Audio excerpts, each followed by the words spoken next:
Hello, everybody. This is CKDU 88.1 FM in Halifax, Nova Scotia, Canada, streaming live online at ckdu.ca. It's June 11th, 2014, and you're listening to Nonduality Talk, the voice of consciousness culture.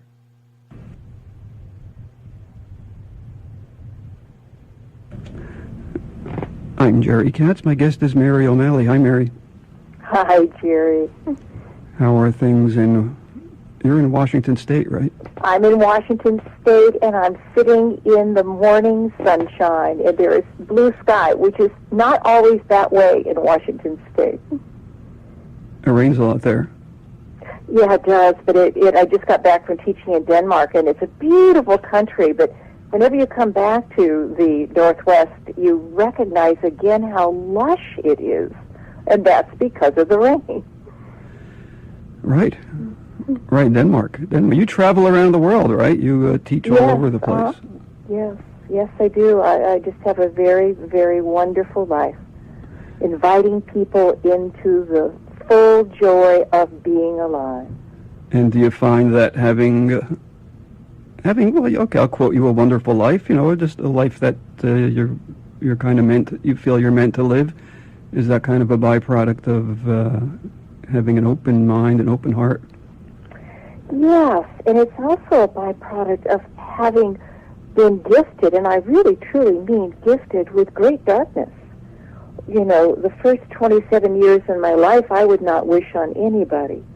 But when I was 27, a yoga teacher came into my life, and he was the first person that helped me to see that fixing would never bring you the healing you long for. Fixing, changing, judging, rearranging, trying to rise above. And he was the first person that opened me up into the world of curiosity. But it wasn't until I met Stephen Levine a number of years later, who wrote many, many books on death and dying. But he really, truly was an invitation to be fully alive, that he taught me compassionate curiosity. And that's when darkness becomes your guide, your friend on the path back to life. I think people just listening to you for this first minute can understand that you're a speaker. And so right about now, I think I can do kind of a little bit of a formal introduction, but it's you've already made it obvious. Mary O'Malley, you're a speaker, you're also an author. You facilitate groups, and you're a counselor there in Kirkland, Washington. Mm-hmm. Your website is maryo'malley.com. Your book, which we'll get into some of the themes, and we'll also back up and look more into your life. Your book has been endorsed and praised by Eckhart Tolle and Neil Donald Walsh, Jeff Foster, Scott Killaby. Scott's going to be on the show in a couple of weeks. Mm-hmm. And that's pretty interesting. So you were, your first 27 years were kind of a stumbling through a darkness until you found a yoga teacher. Yeah. Into the kind of darkness that you don't usually survive. I mean, tried suicide 3 times, once gained 97 pounds in a year, trying to numb what I was feeling because I took on a lot of pain in my young life. And I was also, during that time, taking every drug I could get my hand on and washing a lot of that down with alcohol. And it took me a lot of years to begin to understand that when you try to run away from what you are experiencing, it's like trying to run away from a bear in the woods. It runs after you, Mm-hmm. So I am an invitation to turn towards, rather than to turn away in very safe ways, so that you can free up the energy that got bound up when you were young. And did you sort of stumble into yoga then? This yoga that was one of the turnarounds in your life? Yes, it was, and I went to this yoga teacher because my mother had bought a ticket to go for the weekend, and then she got busy, and I kind of went, with a sense of, oh, well, okay. And when I walked into this room and this man began to speak, he came up from California. Who was it, by the way? Is that what, Jerry? What was the person's name? Joel Kramer. Okay. Joel Kramer. He was kind of one of the godparents of really bringing yoga into the United States. And I saw him, I think about 4 times. And when I first went into that room, it was like my life turned from a B-grade, black and white, grainy horror movie to a Dolby Surround Sound Technicolor Panavision movie. And when I walked out of that room that first weekend, I couldn't tell you what he said. Mm-hmm. But I knew that he was speaking a truth. And then the third time he came up from California, I taped the whole weekend and then transcribed everything.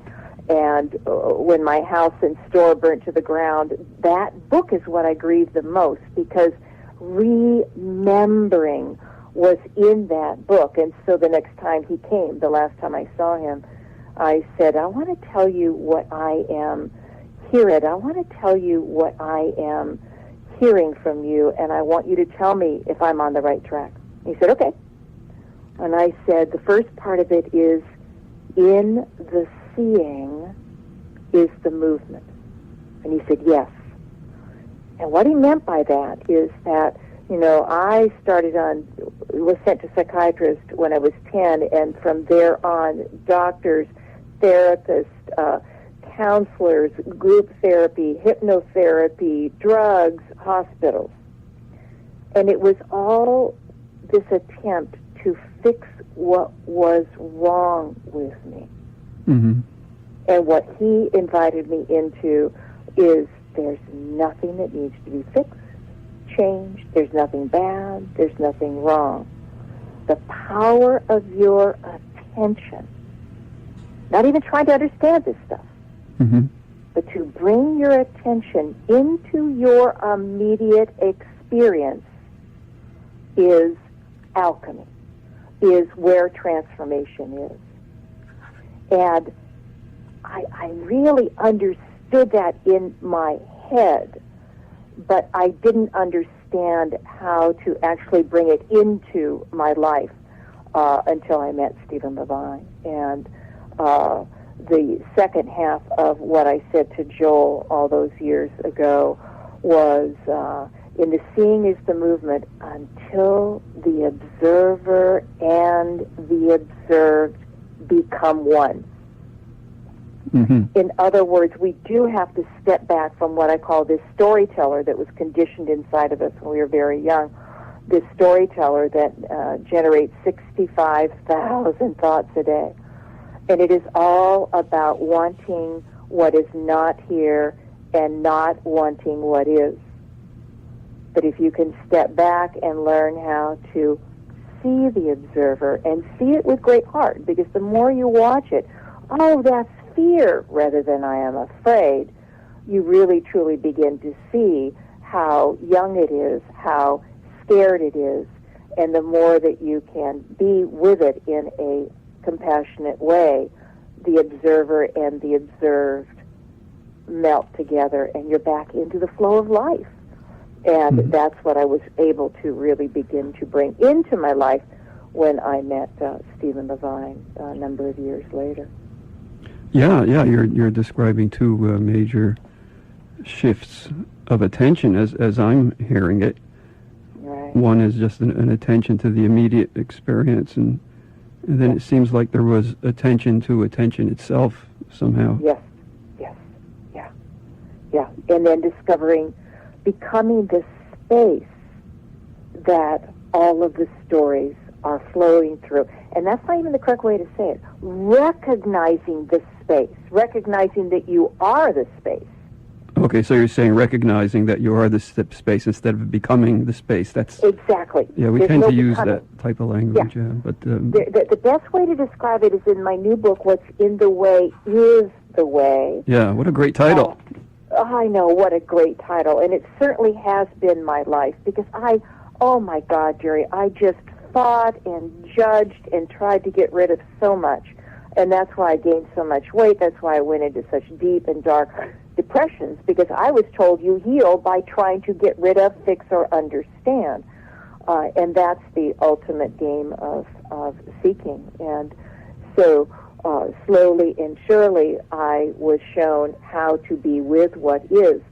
And the way I describe it in the new book is, imagine a beautiful meadow. And the meadow represents life. Can I interrupt this? I want to talk about the meadow for a second. Yes, absolutely. Meadow's a big theme, big metaphor throughout your book, and Right. I'll just say the title again. It's What's in the Way is the Way, and people can go to maryo'malley.com Right. for further information, not just about the book, but everything that you do. When I was a kid, I suffered migraine headaches, very, very painful, and there was no medication for it at the time. It was the 50s and the 60s, and my mother didn't know what to do because I'd be in pain, writhing, and in bed, writhing in pain, and terribly sick. And she would always tell me, she would say, just try to ease your mind. Pretend you're in a meadow. Oh, you got a good mom. Yeah, so when I saw your metaphor of the meadow, I mean, that struck home right away. And she would just say, pretend you're in a meadow, everything's calm and peaceful. Yeah. And Yeah. that's not a way to cure a migraine, but it certainly took a little bit of edge off, and I used it. I mean, it introduced me to some power of the mind. So Yeah. it's particularly notable today because June 11th would have been her birthday. So it's nice that we're. So that's why I wanted to mention that. Momness, yes. Yeah, the meadow. Now I'm getting all. The meadow. And we're all homesick for the meadow. That is our natural state. The meadow is life, and it flows. Water flows. Day flows into night, and night into day. Winter into spring, spring into summer. Life flows into death, and death into life. And light flows, sound flows. And there's nothing in that meadow that resists the flow. The bunny rabbit doesn't stay in its place in the ground forever because it's afraid that a hawk may come and, kill it. It just is open to the flow of life. And the fir tree doesn't wish it was a maple tree. We all lived in that meadow when we were young. In fact, we were born from the meadow. There was a time there were no thoughts in our head. It's really kind of wow. When you really think of that, no thoughts, no self-image. Let me take a minute and think about that. Yeah. Okay. Yeah. Yeah. Right. Yeah. Yeah. Okay. Yeah. We were the space that life flowed through. Mm-hmm. And, yes, you would be sad, but then it would end. You hand a baby a toy, and all of a sudden it's glad. It didn't hold on to anything, and it was wide open to life. We were all babies. Now, many of us left very early. I left very, very early, probably within the first year, because it wasn't safe. But the more unsafe and unstable our environment is, and all of us had unsafe and unstable environments because we're being raised by unconscious giants. Mm-hmm. They were much bigger than us, and they had left themselves a long time ago. So they both invaded us and abandoned us, even if they loved us. And we learned how to hold on. We started holding on to life. We started trying to push away what we didn't like and hold on to what we do. And there was a study done once of children, that all the children before they went to preschool were breathing their natural breath. Not one of them was breathing their natural breath when they went to first grade. We all experienced that. We all learned how to hold on and become what we thought we should be to purchase this connection we needed for survival.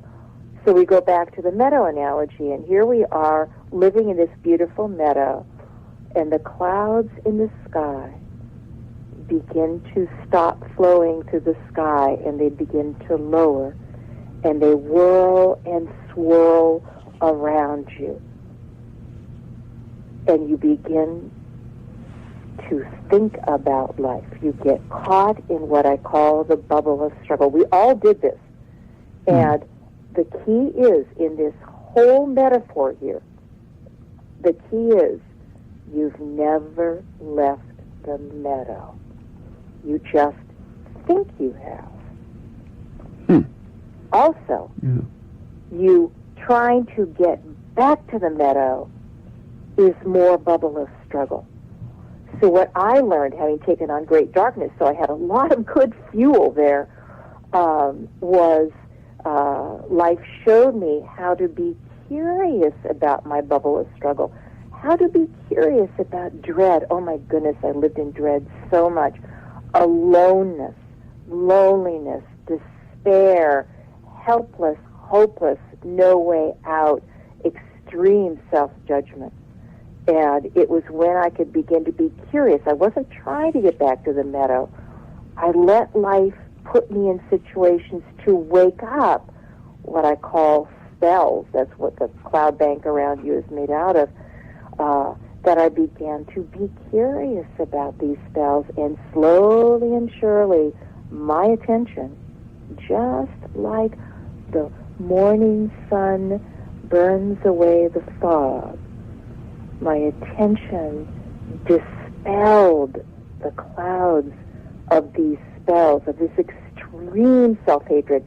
I mean, I can remember the last time I tried to kill myself. That was when I slit my wrist, and I can remember sitting on the floor hating myself because I was even a failure at suicide, because I didn't know how to really slit your wrist. I just kept on slitting across. And that extreme self-judgment has no power in my life anymore. How did I do that? Not by trying to fix it, not by thinking positive thoughts about, oh, I am a good person.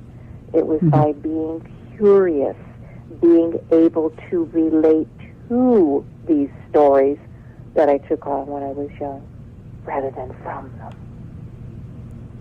Yeah, really, really beautiful, and I can see why you are endorsed by people like Eckhart Tolle and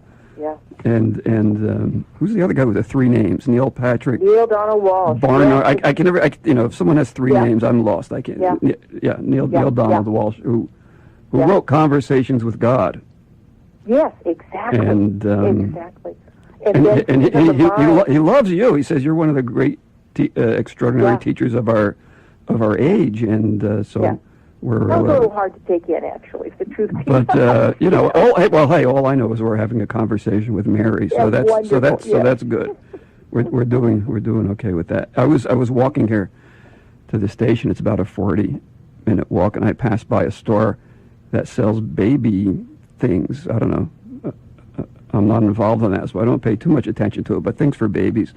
Anyway, and there's mothers there and so on. And they have like a billboard outside, one of those advertising boards that sits on the sidewalk. And it was a quote by Fred Rogers. And the quote was that he said when he was a kid and whenever he was afraid of something in the newspaper, his mother would always tell him to look for the helpers. Oh. To look. Yes. Isn't that pretty awesome? Look for the helpers. Look for the helpers, because we're not alone. You know, in the new book, this is my fourth book. In the new book, I offer people the 8 core spells that we took on that make up that cloud bank, that keep us separate from life. Spells, interesting word, spells. Yeah, isn't it? Because it's something that's laid over the top of us. It's not true, and it can be lifted. And the 8 core spells eventually make it to the core spell, I am all alone. And the amazing thing, Jerry, is when you begin to be able to do what I call look to unhook. You look at what is flowing through you or what you're experiencing rather than being identified with it. You discover that the opposite of each of the spells is what is true, including you're not alone. Because we are not alone, and we are not the one that's in charge of our awakening either. And what I've done in, I think, probably 3 of my books, I talk about the power of asking questions without looking for an answer. Because to me, you create a vacuum in the universe, and the intelligence of life will flood you. It will come and support you because there is the opening of a question. And so I would say probably, there's so many joys about coming back to life, coming back, becoming the flow again. But one of the greatest I know is I'm not alone. And that's what Fred Rogers' mother was talking about. Yeah. I also heard that not only are you not alone, but to be curious, too. I mean, who are the helpers? But everything's interconnected. Like you said, we're not alone. We're not alone at all. And yet we feel alone. Most people feel extremely alone. But if you take that word and separate it out, it's all one. A lot of this is just a shift. I like what you just said about questions. That I've never heard it put quite that way. So succinctly, ask the question, not to get an answer, like that's going to resolve the question, but like you said, to create a vacuum that will allow. In my discovery, it's been to allow everything to be the answer at some point. Everything is the answer. Yes. To recognize that. Yeah. Exactly, and if you look for the answer, I like to say it this way: it's like it's using one cylinder of a 12-cylinder car. It's using your own little head that feels separate from life to try to figure out the answer. And I love what Stephen would say: try to figure out the answer is the ultimate seduction. But asking a question without looking for an answer, the answer will be lived through you, and that's using the 12 cylinders of the car. Yeah, that's great. And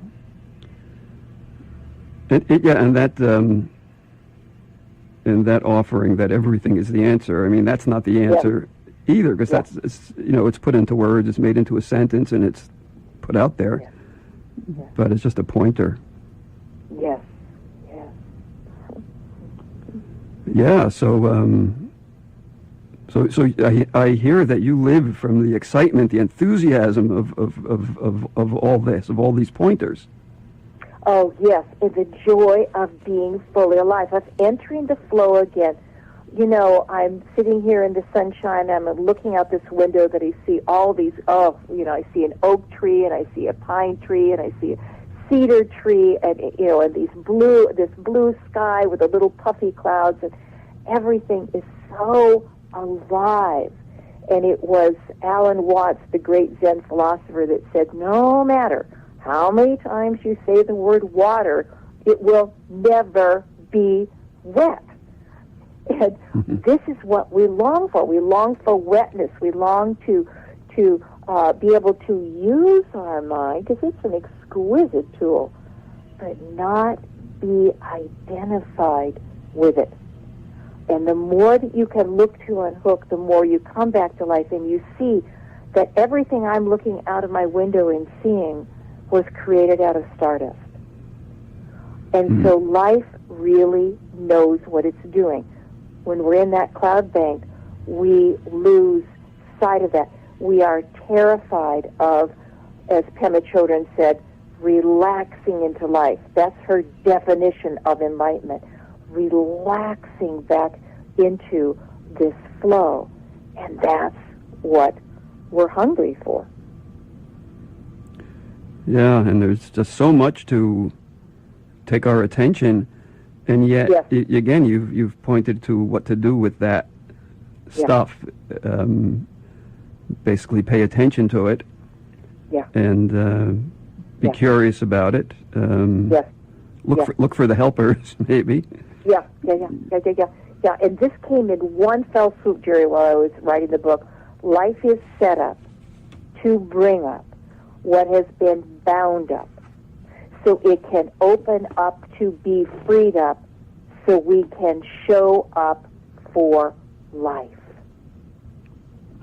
And what it's saying there is that when we were very young, we were like life. Everything flowed through us. And slowly and surely, all these parts of ourselves that were not okay got bound up inside of us. And then we are beginning to discover the phenomenal power of attention to heal. And that's what you're talking about. We're learning how to bring our attention into what takes us away. It keeps us caught in ideas about life rather than actually experiencing life.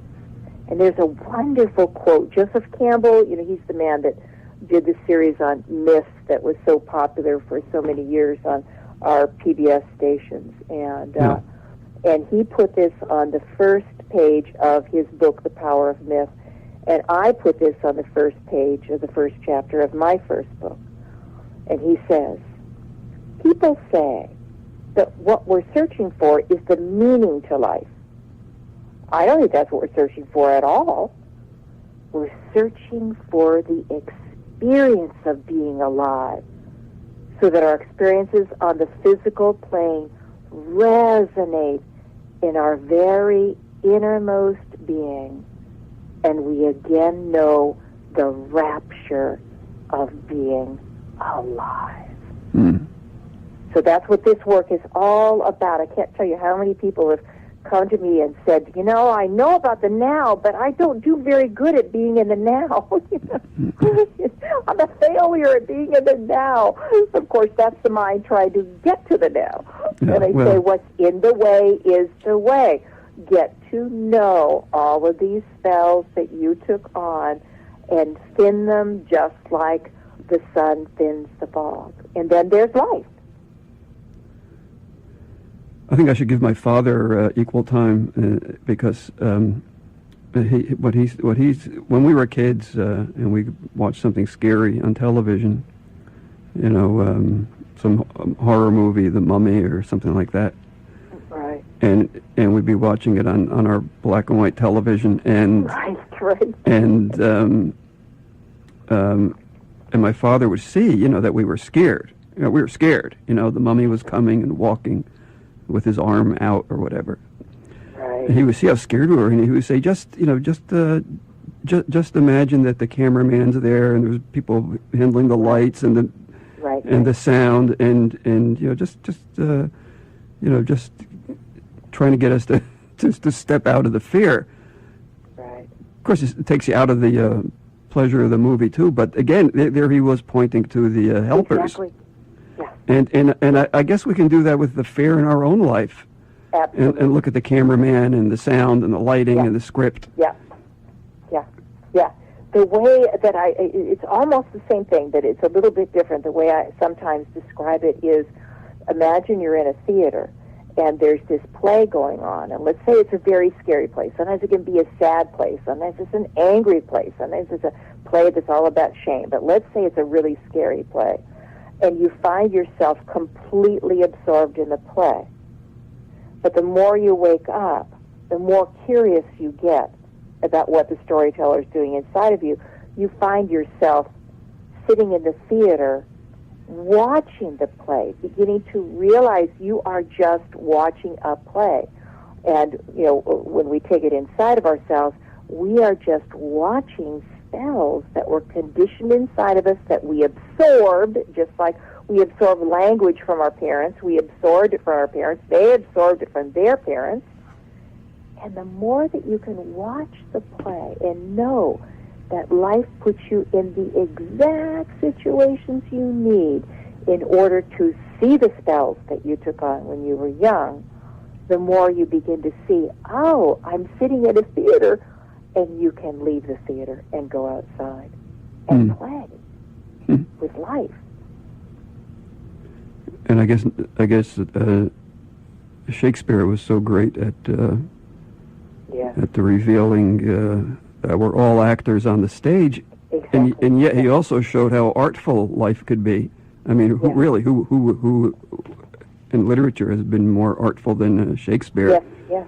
And he showed that, in the midst of conflict, drama, even horrific stuff, and humor and comedy, there's always art, or there could always be art. A life could always be artful, no matter what it is. It is. Yes. Yeah.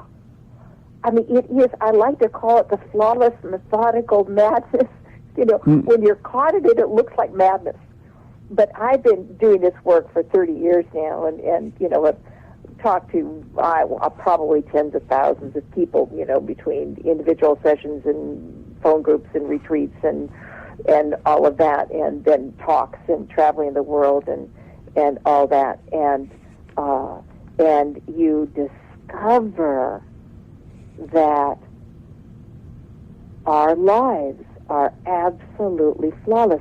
We don't see it because we're so close to it, but we don't see that we're given exactly what we need in order to either invite us into this living moment, because it's always the only moment that matters, or to help us to see the spells that took us away. And I call it methodical because, having danced with so many people, over the years, that I can see that there's specific stages we go through, like we're lost in the play, and then we start sitting in the seats, and then we go back into the play for a while, and for a while we're mainly in the play, but we have moments where we're sitting in the seats. But then more and more you find a shift. You're sitting in the seats most all the time. And that's when you begin to remember, oh, this is just a theater, and then you go outside. So it is a flawless, methodical madness. And, there's a whole chapter in that book about how your life is for you. And I get a chance to speak that, Jerry, because I did not have an easy life. So I'm not a Miss Pollyanna running around and saying, oh, life is for you. I have experienced and gone through some pretty, very, very, very difficult things. And I am here to say life knows what it's doing. And usually when we get a challenge in our lives, we feel we have done something wrong, or God has fallen asleep on the job, or we're being punished for something we did, or they did something wrong. And all of that comes from life happening to you. That's unconsciousness. The more you wake up, life is happening for you. And just imagine the deepest of challenges of your life, staying curious. I assure you that every challenge comes embedded with great gifts. And if we can look to unhook in this mind that wants to fight it or change it or judge somebody else for having, bringing it into your life or whatever, we can step out of that for just a moment and be curious. That challenge will start bringing you gifts you cannot even imagine. And all these themes are expressed in your book, What's in the Way is the Way. We're talking to Mary O'Malley, MaryO'Malley.com. I want to ask you, you mentioned you've been teaching for 30 years. How have things changed? The teaching of non-duality itself has become more and more mainstream in the last 10 or 20 years. Yeah. And how has your teaching changed, especially as non-duality has become better known? Well, first of all, there's more and more people that are open to it. There's something that's being seeded, in the world. I mean, we are in what I call an evolutionary shift, and it's happening in human consciousness. And we are coming out of being lost in the mind and learning how to use the mind rather than being identified with it as us. And I would say, how has my what I offered the world changed? Well, a couple of years ago, I went back and read my first book, Belonging to Life, and I thought, this is a really good book. I knew all of this back then, and I did, but there were parts of me that hadn't yet gotten the good news. And so I would say over the years, more and more of all these cast of characters inside of me are now fully, they live, in my heart. So I live a lot in the space that all this stuff is happening in. We almost lost my daughter this winter, and she was in the hospital for 13 days. And let me tell you, there was a lot of spells that came up. And with most of the spells, I mean, the fear of losing her, the despair, of what she was going through. My first reaction was always a reaction. But the time lapse between a reaction and a response over the years has gotten shorter and shorter and shorter. And I learned a lot of that in the middle of the night. You wake up in the middle of the night and all your defenses are down, and man, the storyteller just goes to town with self-judgment or despair or whatever. And I think that we're woken up in the middle of the night in order to do this look to unhook work. And I would say that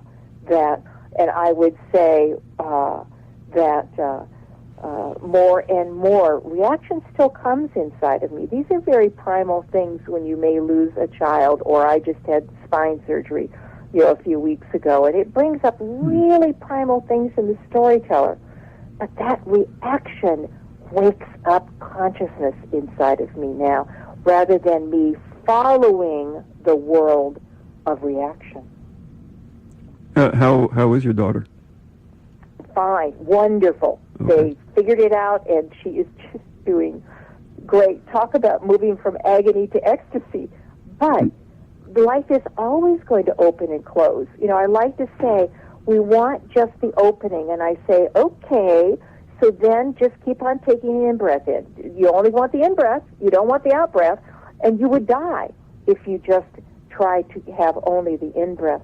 And it's just such a revelation and awakening when you realize life will continue to open and close. And we don't have to close around the opening, and we don't have to we don't have to close around the closing, and we don't have to try to hold on to the opening. And that's when you come back to the flow of life. That you are the flow. An important part of the structure of your book, again, the title's What's in the Way is the Way. An important part is, in each chapter, is called the Remembering section. Just talk about that, the importance of it, and what it is, and so on. Well, unconsciousness is fixing, changing, understanding, rearranging, past and future, liking and disliking. It's all struggle with life. And, most of the time it's just, little struggles. I don't like how my hair looks today, or the length of the stoplight. But at times it really develops into, really big struggles.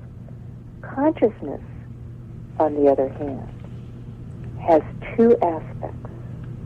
The first is curiosity, the ability to be interested in what is going on rather than being identified with it, and what I call spaciousness, or you could also call it compassion, the ability not to go to war with what is going on.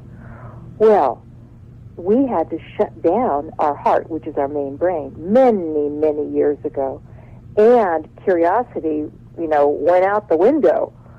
So our muscle of compassionate curiosity is very weak. We need to develop it, and so you begin to speak in this way to somebody, and most everybody recognizes the truth of it, but they so tumble from one story to another all day long that the first step is in teaching them how to strengthen their muscles of curiosity and compassion. So it starts out very, very, in very short bursts of time, and you're walked through it, exactly how to begin to strengthen this muscle without having the judger come in and say you're not doing it good enough or right enough.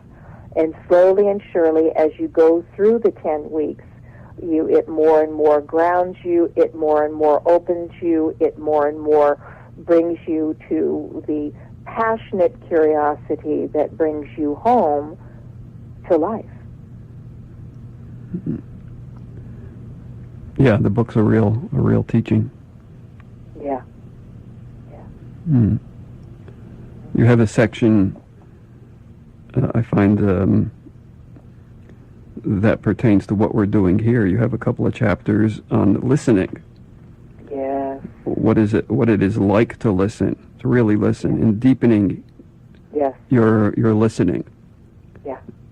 Yeah. Can you talk about that? What is it like to listen? Oh my God. It is, I mean, when was the last time you really saw your loved one's face? We don't. We see our ideas of other people. So, like in my retreats, and I always do them in really beautiful places like Costa Rica and Hawaii or Denmark, in gorgeous nature. And we oftentimes begin by just listening, physically listening. And people say, my God, I haven't really heard my life, probably since I was a child. And they begin to see how sounds appear and then they disappear. Then we oftentimes do something about, you're with one other person and you just listen to them. And I've had people just cry and cry because they say, that is the first time that anybody has listened to me for years. And of course, the person that is listening is not interjecting. They're not adding their story to it. And there's ways that I teach them how to have their attention fully there. And then people that do that, they say, oh my God, I'm beginning to see the power of listening. We're expanding it out beyond hearing. This is about listening to another person, whether you're looking at them or you're hearing them. And then I take them inside in many different ways so they can learn how to listen to themselves. And so listening is just another aspect of that phenomenal healer called attention. And it is such a joy. It's such a joy.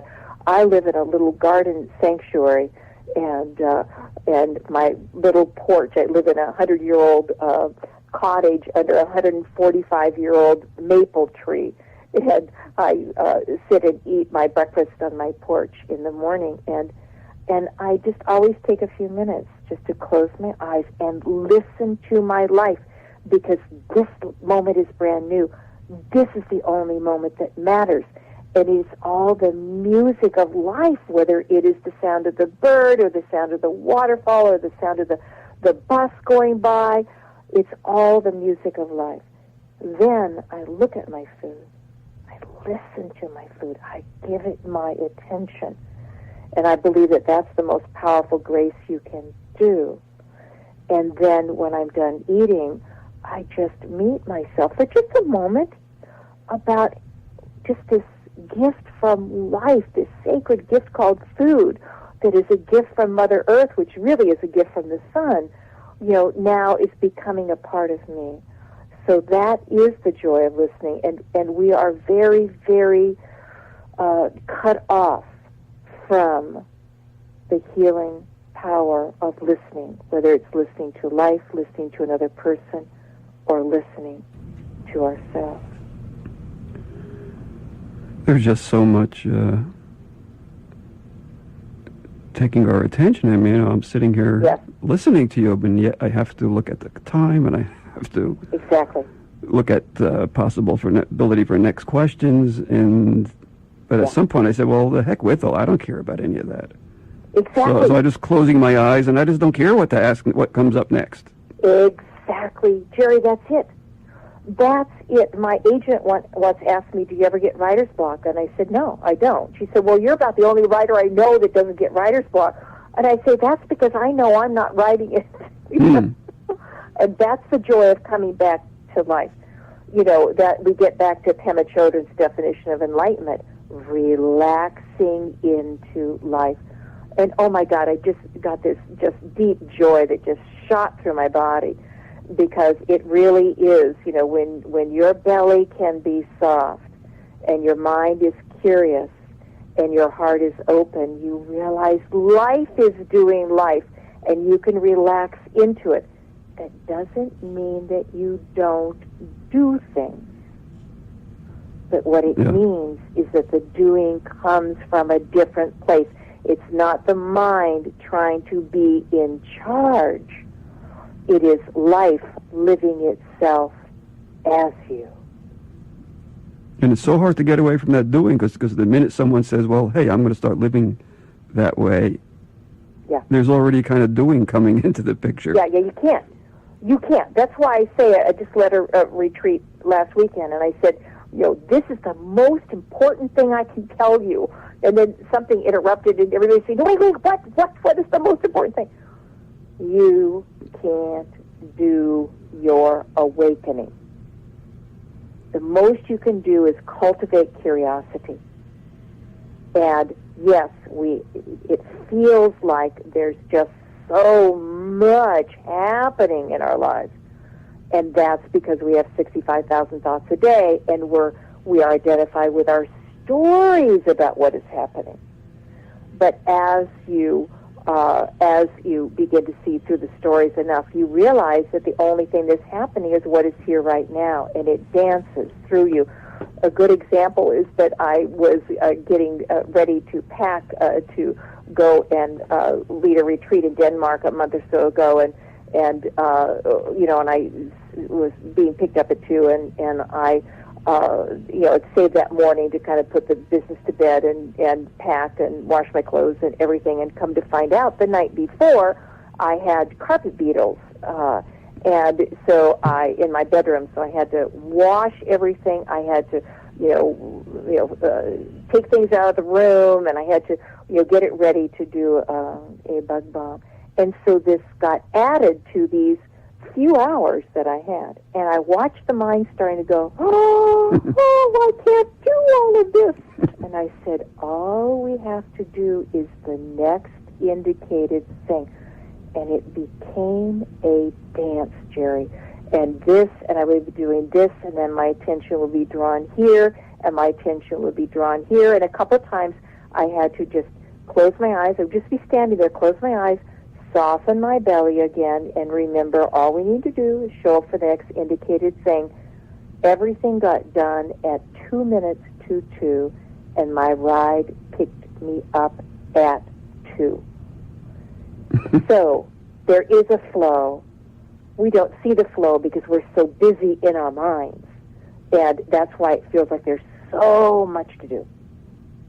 But the more we can see through that and come back to this moment, then we are the flow. And that's where the bliss, the rapture that Joseph Campbell talks about. We long for the experience of being alive, so that our experience is on the physical plane, right here, packing to go to Denmark while working with carpet beetles, resonate in our very innermost being, and we again know the joy of being alive. And I think you mentioned, along with curiosity, spaciousness, and spaciousness as compassion, which is really interesting. Mostly, and I think that when you're taking a stand in, or coming from the place of spaciousness, that that's what's happening. And even though your life may be really busy, you got things to teach, places to go, flights, this, that. In a way, it's bugs to kill. In a way, it's nothing. It's very nothing. small. Absolutely. Do you sense that, or?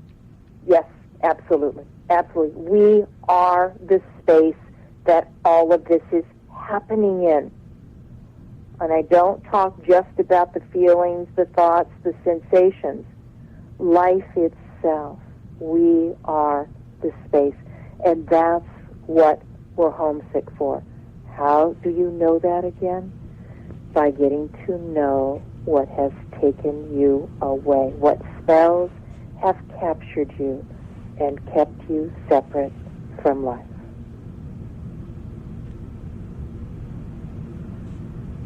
Yeah. And is that an ongoing thing? Being aware of those spells? Yep. I was 110% spells, 35, 40 years ago.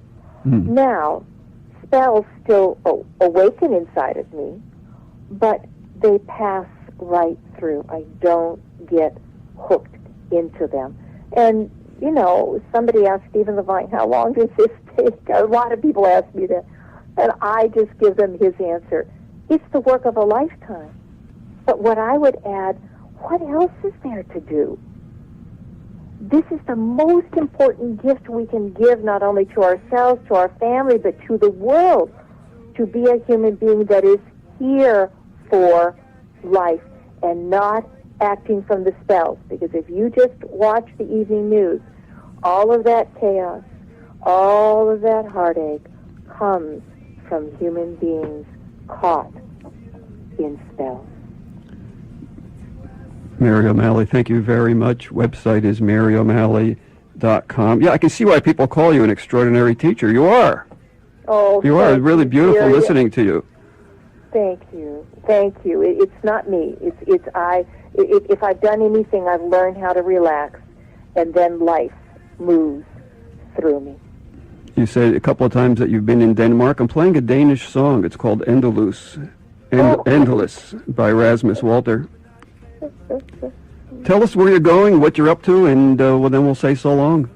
Well, I'm doing a retreat in Costa Rica. So excited about that next February, and then I'll be back in Denmark, in April, and we'll be doing some talks and a non-residential weekend retreat, and then a 5-day residential retreat.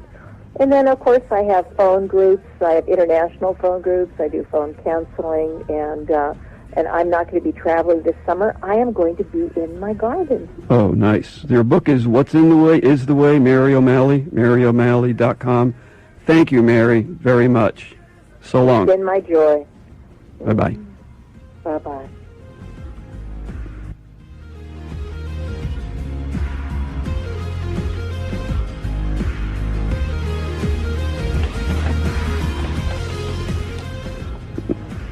And I've been speaking to Mary O'Malley about the journey back to yourself. And to quote Mary, it's about weaving every part of yourself into your own heart so that you can know the joy of being fully here for life.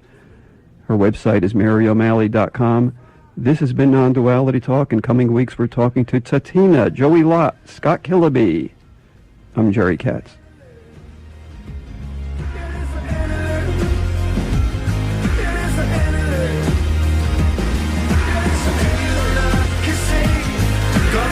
Be